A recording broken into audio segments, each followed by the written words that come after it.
kind of a rare sight to see a hurricane in flight. This, of course, as Bill said, being the only flying hurricane in the Northern Hemisphere. Out of the thousands and thousands that were built, most of them lost in the Battle of Britain. The Spitfire got most of the glory, but the truth is the Hurricane did most of the work. It's such a rare airplane, and you know, you get to meet the people from Britain that actually flew it, or the Canadians that flew it.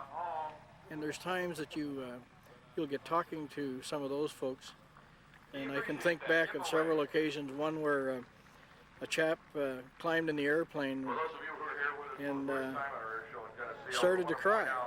You know, and this was a man in his 65, 70 years old, and just the memories that it brings back to them is that's the rewarding part of flying. All right.